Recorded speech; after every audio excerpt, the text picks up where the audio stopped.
Hey, what's going on there, folks? Earthmaster here. Well, it's July 4th, Independence Day, 7:38 p.m. on July 4th, 2019, and a pretty strong earthquake struck California today, down in the southern portion of the state. Very significant size earthquake and a tremendous amount of aftershocks afterwards. This earthquake took place down here about northeast of Bakersfield area. Just east of Bakersfield area, a little bit towards the mountainous area up there in that region.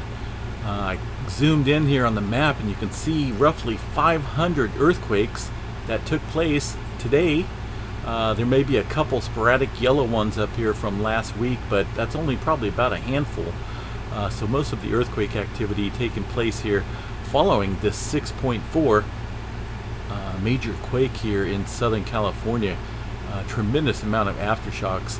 This earthquake did not take place on the San Andreas fault system. It took place, I'll show you that fault system here in just a little bit, but I want to give you guys an idea of how many aftershocks have took place following this 6.4 magnitude earthquake here. The list goes on, and there was actually a a tremor that took place right before the main shaker. We're getting down to that here in just a second here, but there's a tremendous amount of earthquakes here. Let me tell you. Okay, so I think I passed it here. There we go. Okay, so 6.4 this morning here. 7.4. All right, Independence Day, about 10:33 a.m. 10 o'clock, we had a 4.0 earthquake, roughly in the same area at about the same depth as well. This is near Cyrils. It looks like Cyrils Valley. I know that area a little bit better known as Ridgecrest area. So pretty close to Ridgecrest and Cyrils Valley. I don't think I pronounced that correctly, so I apologize in advance. But they definitely had a 4.0 shortly before, about half an hour before that 6.4 that took place here. Let's take a look at a little bit of information on this 6.4. From the Caltech website here. 6.7 miles below the surface, that's the depth of this earthquake. Quality was fair on the instrument readings. Here's the location and towns that they were close to. Looks like the closest towards Trona and Cyrils Valley. Ridgecrest, of course, in there as well. This earthquake was felt all over the place. I'll check that out here in a second, even in Las Vegas region. Here's the waveform platforms that you would see on a seismometer. I do run live seismograph stations here on the channel when I am live streaming. This was definitely a drawn out, significant size earthquake. 6.4 being picked up on all the stations all over Southern California, including, this here is an overview of Yellowstone National Park. You can see that 6.4 magnitude earthquake strike right here. Right in this area. That's a very strong signature to be picked up in northwestern Wyoming. Now this was not felt in Wyoming, but these sensitive equipment that they have to monitor ground motion and earthquakes definitely picked it up, as well as this earthquake up here to the north, but we'll get to that in a second. That was not anywhere near northern or near California. So back to the event section of this 6.4 earthquake, and I kind of want to show you guys the graphs here on the readings and whatnot. Quite a few folks felt it. It was out there towards the Mojave Desert region. That's a good thing. There's less population out there, but there's definitely little desert communities and whatnot. The Ridgecrest area got hit pretty hard. I heard it was declared a disaster area by the governor here of California. Due to the damage that took place, the fires and whatnot. So definitely some significant damage being reported here. Pager area in the yellow for the estimated economic losses. Estimated fatalities, 0. We're close to 0, which is a good thing. I haven't heard of any fatalities from this earthquake. The shake map right here, the intensity is pretty significant in the epicenter area. You can see the yellow in this kind of valley region right here, and less significant as you get outside of this valley towards the mountains, right? They kind of block the the seismic waves, so to speak, the seismic tsunami. So right around Ridgecrest area, significant shaking right there, being reported there in the very strong section right here. Potential damage around the moderate size, but we definitely know that it did do some heavy damage down there. So yeah, maybe even looks like possibly a little bit of severe up in there as well, but definitely you know, a good size earthquake there. You can see Bakersfield off here to the west, Fresno up here towards the northwest, Los Angeles down here. I guess a few folks down there definitely felt it, even though the waves look like they may be weaker towards there. It was also felt out here in Las Vegas, Nevada region. So I can't say it's a good area to have a large earthquake, because any area isn't really a good earthquake area, right? Considering the you know, people living out there in the desert and whatnot. Haven't been down there. I think I've flown over that area many times. Here's the "Did you feel it?" responses page right here. I don't want to report it here, but there was definitely yeah, there was definitely quite a few folks there that felt it within the region there. So I do want to go back here and check out the let's check out the moment tensor area graph here.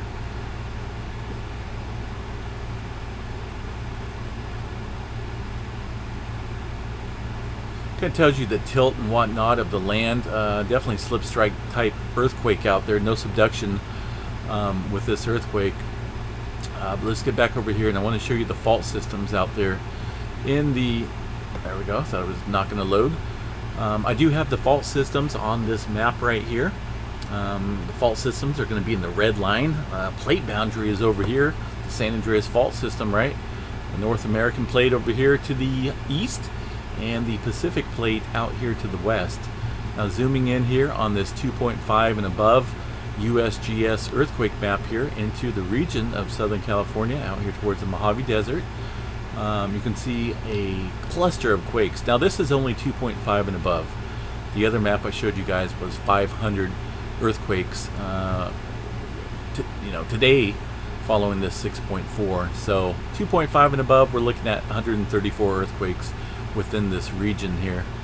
Let's show you guys a little bit. Let's back out 1 second here and show you guys exactly where the San Andreas fault system is, okay?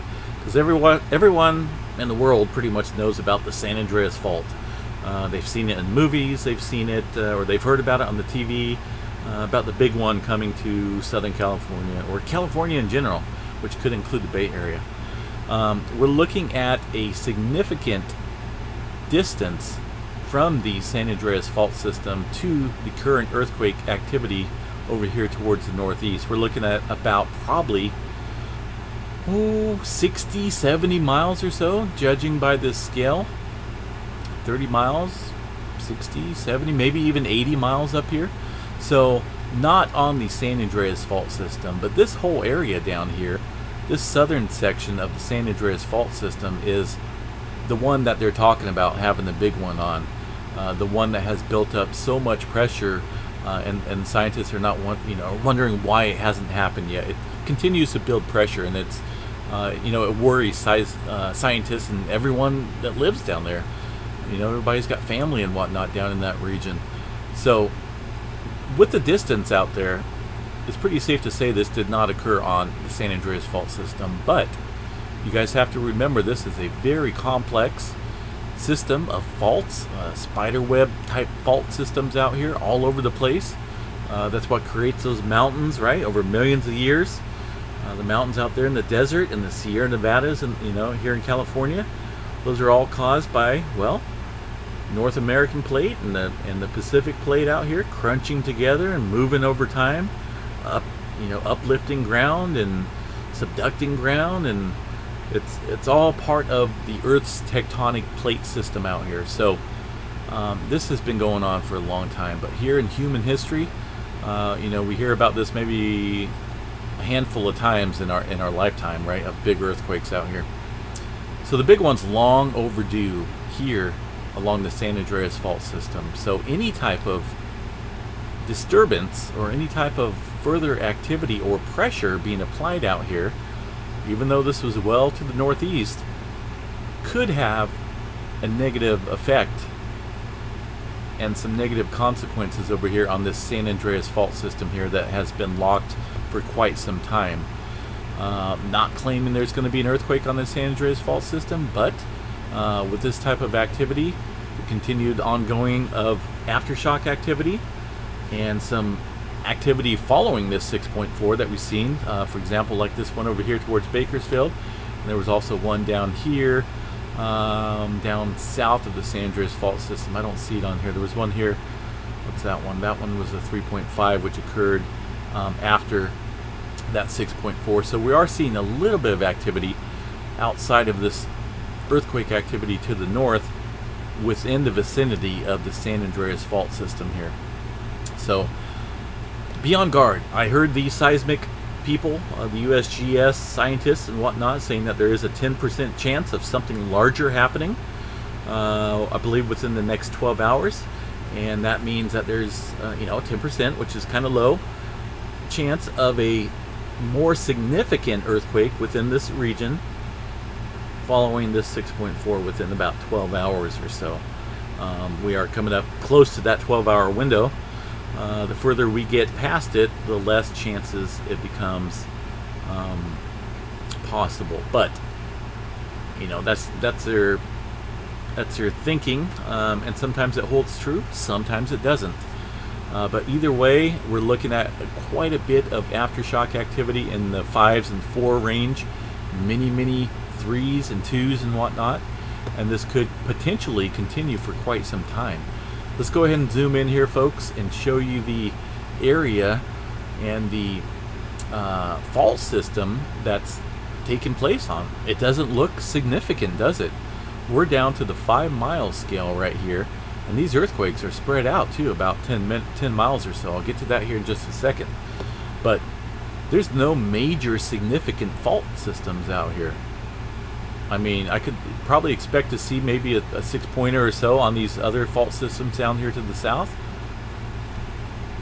Maybe over here to the east on these separate fault systems, but there's only some small, very small, let's zoom in a little bit, small fractures right here, right? The main shaker took place right here, this 6.4, on this specific fault system, right? Little Lake fault zone. Okay, and that's not even really on it. It's kind of like towards the southern end of it, and all these other earthquakes taking place not on any fault zones. Maybe a couple little small ones that are half a mile maybe in width.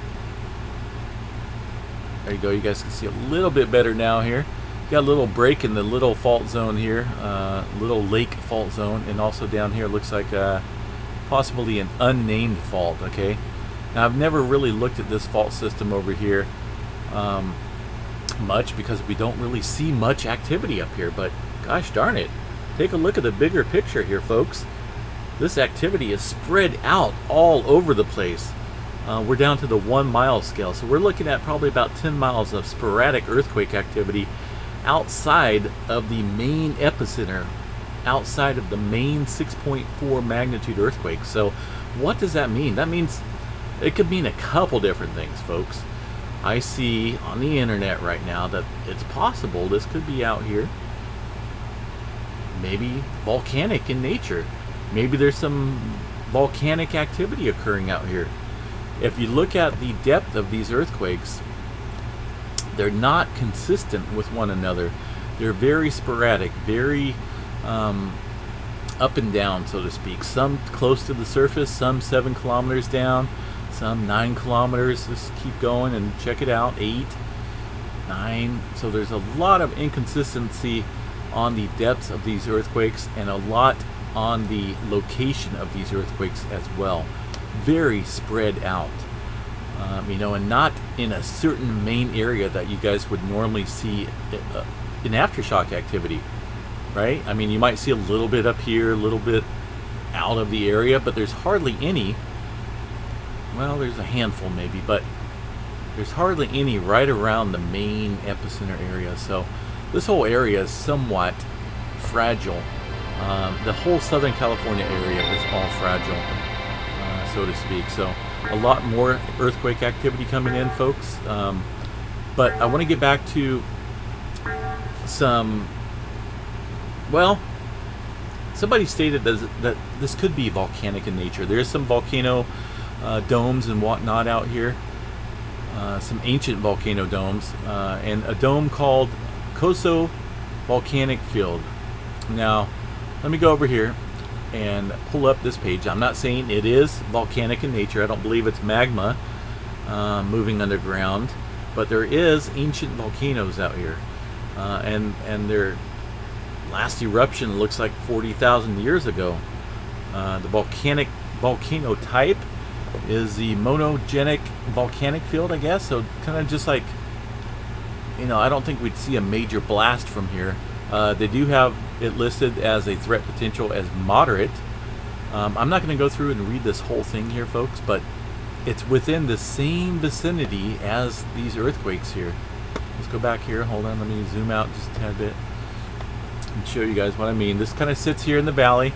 Indian Wells Valley, it looks like, is the name of this, and also El Paso Mountains. Got the Surals Valley. So yeah, it's kind of like in its own little mountainous area right here. Hold on a second here. I wonder if this is going to let me,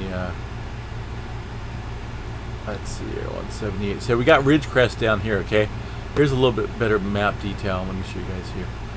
Ridgecrest is down here where this current activity is happening, and that's kind of like southern part of this area, this volcanic field. This is all kind of close to, well, Mammoth Lakes is up further, but who knows what other type of volcanic activity has been covered up over time. So we got Ridgecrest down here to the south of that marked volcanic field, Coso Volcanic Field, roughly about excuse me, about 20 miles, 25 miles or so on this scale over here. So possible, you know, it's possible. If it was volcanic in nature, I think we would see consistent large quakes, I think, kind of like what we've seen in Hawaii a year or two ago. We'd probably be seeing a lot more of that if that was volcanic. And also potentially the residents out there and anywhere, you'd probably be able to see it on satellites, would probably notice some type of vent release pressure, you know, pressure release from vents or steam or some type of sulfur type smell out there if it was volcanic in nature. But I'm keeping an eye on it. But this rumor is floating around out there, folks, that it could be volcanic in nature. I don't think so, but I did want to throw it out here. Like I said, I'll try to leave a link here underneath this video so you guys can read up about this. So a lot of geothermal type activity out there in that part of the state. So it's hard to say, folks, what's going to happen. You know, like I say, we're going to have to watch this over the next 12, 24, maybe a couple days and see what happens. Because I just don't see how a significant earthquake like that can happen on one of these little tiny fault systems. Just, you know, who knows? Maybe it's possible, but it just seems out of the ordinary on such a super small fault system. I wanted to get back to that signature that we've seen on the Yellowstone Park graphs right here. This one that took place prior to the 6.4. That's the 6.4 here in Southern California. And this here is some other earthquake activity that took place, well, earlier in the day. How's the 6.2 sound? That's this flag right here, just off the coast of Canada. That's probably happened, let's see here, I think that was late last night, possibly. Maybe early this morning. That's 6.2. So that showed up on the seismograph station there in Yellowstone as well. And prior to that, we've had kind of like a swarm of earthquakes. Let me jump this up a little bit. Kind of a swarm of earthquakes taking place off the coast of Oregon here and up into Alaska. So let me get rid of some of these bring down about 4s, about 4 and above.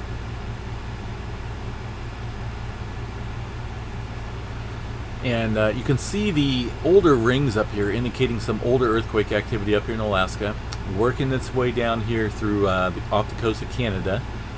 Then the 6.2 occurring just off the coast of Vancouver region. And then we got the 4s and a bunch of 3s popping up off the coast of Oregon. And then the pressure reaching down here into a very sensitive region here in Southern California. We're decided to finally give a little bit. You know, that's definitely not the big one that folks are talking about, but you can definitely see the progression of earthquakes taking place down here along the west coast. And we're going to have to watch that. Just because we've had that 6.4 does not necessarily mean that we're relieved of any major quakes from the San Andreas fault system anytime soon. Now think about this, folks. That little bitty fault system right there, right? The little bitty how long was it? What, a couple miles long? Let's see here. What was it called again? The Little Valley, Little Lake fault zone there. Okay, so that's only a couple miles long, right? That's 6.2 on that little bitty fault system, okay? Now take a look over here and you tell me what you think this San Andreas fault system can do over here. Plate boundary, right? Or any of these other long, more significant fault systems. Well, we already know, and I've already mentioned this a couple times, that if this San Andreas fault system goes here, the southern section, if it unzips all the way over here, we could see an 8.1 magnitude max earthquake on that specific section of the San Andreas fault. So that being much, much closer to the Los Angeles area, I mean, that would affect millions of people, including down here towards the south as well. So, yeah, we got to think about that. I mean, just a little bitty fault system can create a 6.4, was I saying 6.2? 6.4 magnitude earthquake. When any of these other ones here could possibly release much more. We definitely know about the San Andreas fault system, so that's one we got to keep an eye on over the next couple days, folks. I think I covered everything I wanted to. If you happen to have felt that earthquake, I'd kind of like to know if you could describe it to me. If it felt like a rolling motion, where your location is at compared to the earthquake, or towards the or compared to Ridgecrest area. You know, how far away you were. Also, you know, if it jolted you, or if it was a rolling motion, or if it was a vibrating motion. If it was a vibrating type motion, we'll have to look into that. But I'd like to know, so please leave a comment down here in the comment section. I definitely read all my comments, and we'll go from there. My voice is cutting out because it's been a fun long day at work. Let's go ahead and check the real-time tremor detection real quick, and that is an area along the Cascadia subduction zone where we can see if they're having any type of tremor movement along the plate. This kind of plays in part here, folks, with what's going on in Southern California, believe it or not. So we got, looks like we got the entire section up here, a good section of the Cascadia subduction zone moving and subducting at the moment. So I'll go into that in a little bit more detail here a little bit later on. I am going to fire up the live stream, folks. I do have live data coming in here from Southern California and also other parts of the world here. I'm going to tune up a more precise seismic graph here in the Ridgecrest area. That way we can keep an eye on earthquakes and aftershock activity in that region. So anyway, we'll talk at you here in a little bit on the live stream. Peace.